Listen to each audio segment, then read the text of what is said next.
개인이 자신의 개인정보를 적극적으로 관리하고 기업도 이를 통해서 가치를 창출하는 마이데이터 서비스가 다음 달 시행됩니다.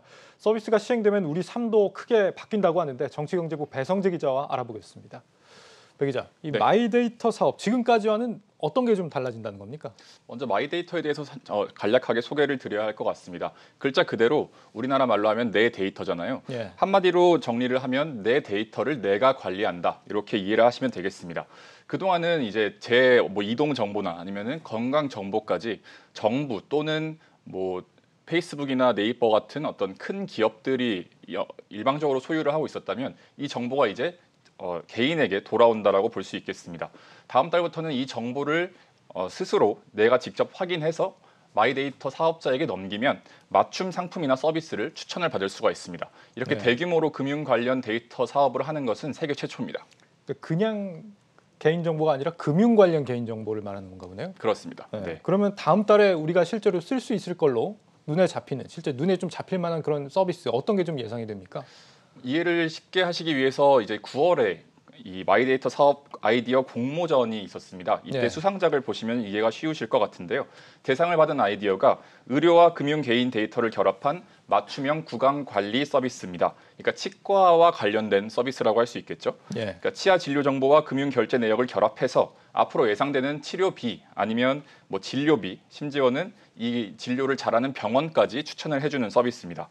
또 이제 새롭게 취재된 사업 중에는 보험료 할인 서비스가 있습니다. 그러니까 자동차사들마다 커넥티드카 서비스가 있잖아요. 예. 내가 운전하는 내역이 커넥티드카 서비스를 통해서 저장이 된다고 볼 수가 있는데 이 데이터를 보험사에 전송을 해서 내가 이렇게 운전을 거칠게 하지 않습니다. 이런 것들을 인증을 할 수 있으면 보험료를 좀 낮게 산정받을 수 있는 그런 효과가 있을 수 있다는 겁니다. 그러니까 내 데이터를 내가 관리한다라는 간단한 개념이지만 이로 인해서 파생되는 어떤 거대한 산업이 감지가 되는 겁니다. 네, 이런 부분은 사실 다른 나라에서도 이미 시행이 된 걸로 알고 있는데 이런 게 네. 앞으로 예상이 가능하다는 거고 실제 당장 보험사들이 지금 준비를 하고 있는 것도 있다면서요. 그렇습니다. 그러니까 아까 제가 초반에 말씀드렸던 금융 관련 대규모로 사업을 하는 건 우리나라가 처음이다라고 볼 수 있겠고 예. 마이데이터 사업에서 가장 속도를 내고 있는 게 계속 말씀드렸다시피 금융입니다.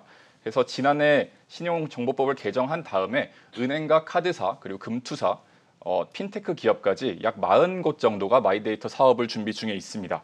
구체적으로 이 어떤 서비스들이 대기를 하고 있는지 김보미 기자가 자세히 취재했습니다. 다음 달 1일이면 과거 고액 자산가들만 받을 수 있었던 초맞춤형 자산 관리를 누구든 받을 수 있게 됩니다. 먼저 나의 총자산 현황을 한 곳에서 한눈에 볼 수 있습니다. 펀드나 예적금, 보험, 주식 등 곳곳에 흩어져 있는 모든 금융사의 거래 정보를 한 곳으로 모을 수 있기 때문입니다. 특히 KB국민은행은 현금이나 금, 비상장 증권과 같은 현물 자산까지도 금융자산과 함께 관리할 수 있도록 서비스를 준비 중입니다. 마이근무라는 서비스가 최초로 이제 장착이 될 것으로 보여집니다. 현재 가치, 시세의 변화, 그리고 그거를 어떻게 관리하면 가치가 올라가는지에 대한 그 관리하는 방법들, 전문가들하고의 제안, 가이드 등과 연동을 시켜서 부동산이나 자동차 등과 같은 자산에 대해서는 언제, 얼마에 파는 것이 좋을지 예측해주는 서비스도 있습니다. 또 나의 자산 목표를 설정하면 여기에 맞는 포트폴리오를 제공해주는 서비스도 준비 중입니다. 은행권, AI 투자 플랫폼 핀트 등이 대표적인데 주식과 채권, 현금 등의 자산 비중은 물론이고 구체적인 투자처까지 제시한다는 계획입니다. 저축은행과 카드사 등 제2금융권 등에서는 부채와 신용등급 관리에 좀 더 비중을 두고 있습니다. 여러 개로 흩어져 있는 대출들을 하나로 모을 수 있도록 상품을 추천해 주는가 하면 신용등급을 조금이라도 더 올릴 수 있도록 관리해 주는 겁니다. 이외에도 그날 내게 필요한 정보를 제공해주는 캘린더 서비스, 나의 소비 성향에 맞는 카드 추천 서비스 등 세분화된 이용자 맞춤 서비스들이 대기 중입니다. 자동이체, 그다음에 대출이자 빠져나가는 거, 카드 결제 등 이거는 지금 기본적으로 제공하고 있는 거고요. 그 이외에 자산 변동이 있으면 변동을 알려드린다든지 공보주 같은 것들을 일정을 같이 캘린더에다가 알려드릴 수 있도록 하는 기능들을 좀 저희가 추가를 하고 있습니다. 국내 마이데이터 서비스 이용 대상은 약 4,300만여 명. 4차 산업시대의 석유라고도 불리는 데이터를 둘러싼 전쟁은 보다 치열해질 전망입니다. 한국경제TV 김보미입니다. 기업도 그렇고 소비자도 그렇고 그동안 따로따로였던 분야들이 서로 연결되면서 뭔가 좀 새로운 가치를 만들어낼 수 있겠습니다. 한 달 남았는데 준비가 실제 좀 매끄럽게 잘 되고 있습니까? 뭐 잡음이 나거나 그런 건 없습니까? 이제 앞서 보셨듯이 마이데이터 서비스라는 것 자체가 이종 다른 산업 간의 결합을 전제로 합니다. 그렇다 보니까 이 다른 산업과의 어떤 갈등은 어떻게 보면 필연적이라고 볼 수 있겠는데요. 대표적으로 금융권 마이데이터 서비스 같은 경우에는 이제 은행과 핀테크 사업 간의 핀테크 업체들 간의 갈등이 대표적이라고 할 수 있겠습니다. 그러니까 은행은 정보를 주는 입장이고 핀테크 업체들은 정보를 받는 입장이다 보니까 더 자세히, 뭐 더 자주 이런 것들을 요구하게 되고 그것을 또 거절하면서 갈등이 비화하는 거죠. 그러니까 은행들은 수년간 쌓아온 데이터를 이거 지금 한 판에 더 넘길 판이다 이렇게 주장을 하고 있고 핀테크 업종들은 정보 제공이 제한적이라면서 이제 힘싸움을 벌이고 있습니다.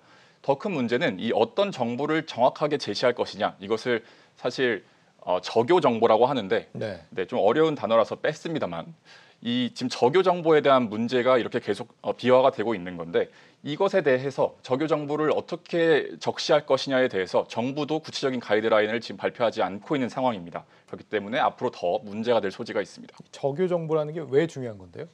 그러니까 어떤 음식점을 갔다고 사례를 예시를 들어보면 그 음식점이 무엇을 하는 음식점이냐 이런 것을 공개를 할 수 있고 공개를 안 할 수도 있는 겁니다. 그냥 음식점에 갔다라는 정보가 이 사람이 이탈리안 레스토랑에 갔다라는 정보가 될 수 있기 때문에 이것이 두 개가 사실 이제 추천을 하는 입장에서 본다면 이것을 분석해서 추천하는 입장에서 본다면 상당히 다른 가치의 정보가 될 수 있잖아요. 근데 이것을 나는 공개하고 싶지 않아. 혹은 나는 공개해줘라고 갈등을 벌이고 있는 상황인 겁니다. 그렇군요. 이 업체들 간에 지금 조율 문제 같은 게 남아 있다는 건데 빨리 교통 정리를 좀 해줘야 되지 않나 싶고 그 외에도 지금 그 안전성에 대한 문제가 있다라고 하는데 이건 어떤 얘기입니까? 그러니까 보안에 대한 문제입니다. 데이터 사업이다 보니 당연히 보안과 관련이 될 수밖에 없고 당초 8월에 시행 예정이었습니다. 마이데이터 사업이. 그러나 한 차례 미뤄진 바가 있는데 이 업체마다 보안이나 기술 수준이 다르다는 겁니다. 그렇기 때문에 한 차례 미뤄졌고 마이데이터 사업자는 상당히 높은 수준의 보안을 요구를 받습니다. 업체마다 갖고 있는 기술적인 문제는 계속해서 이 마이데이터 사업 내 그 과제가 될 전망입니다. 전문가 멘트 직접 들어보시겠습니다. 신용정보법에 나오는 여러 가지 데이터와 관련되는 보안 조치 중에서도 마이데이터 사업자에 대해서는 기존 신용정보회사에 비해서도 강화된 개인정보 보안 수준을 요구를 하고 있어요. 데이터들이 집적이 된다. 다양한 데이터들이 이제 하나의 사업자로 집중이 되는 문제이기 때문에 데이터 보호가 사업의 성공에 사실 열쇠가 될 수도 있다. 그러면 이런 과제들이 해결이 안 됐는데 그냥 시행이 되는 겁니까? 아니면 뭐 보완될 때까지 시행이 늦어질 수도 있는 건지 정부는 지금 어떻게 하겠다는 거죠? 대상자들을 대상으로 이제 사전 점검에 들어간 것으로 확인이 됩니다. 앞서 말씀드린 대로 이제 많은 쟁점들이 있는데 이미 한 차례 미뤄진 만큼 시행은 일단 미루지 말자 이러한 분위기가 감지가 되고요. 일단 이 시범 서비스를 안정적으로 출시하는 데에 집중을 하고 이후에 제기되는 문제들은 이제 논의하고 해결한다는 입장입니다. 지난 7월에 저희가 단독으로 보도를 드린 바가 있는데요. 그러니까 마이데이터를 전담으로 전담하는 이제 조직을 만들 것이다. 이런 저희가 보도를 한 바가 있는데 이 또한 논의도 이 소문만 무성할 뿐이지 아직까지 구체적인 결론이 나지 않았습니다. 그래서 아직 쟁점이 많은 만큼 무늬만 혁신에 그치지 않기 위한 어떤 구체적인 해결책이나 방안이 필요한 실정입니다. 마지막으로 기업들도 준비를 하겠지만 우리 소비자들도 시행을 앞두고 확인할 사항이 있겠죠. 어떤 게 있을까요? 그렇습니다. 일단 지금 이용 중이신 은행이나 아니면은 지금 갖고 계신 보험사가 마이데이터 사업을 하는지를 확인하셔야 합니다. 그래서 12월 1일이 되면 사업자들이 마이데이터 관련 서비스를 이제 홈페이지나 앱을 통해서 오픈을 할 겁니다. 이때 이제 개인 신용정보 전송 동의를 누르시면 그다음부터 관련된 서비스를 받으실 수가 있습니다. 이 내 정보를 잘만 쓰면 개인도 기업들 사이에서 수익을 창출할 수 있다고 하고 반대로 좀 무심하다가는 정보가 여기저기 빠져나갈 수도 있기 때문에 적극적으로 관심을 가지실 필요가 있겠습니다. 배성재 기자였습니다. 잘 들었습니다.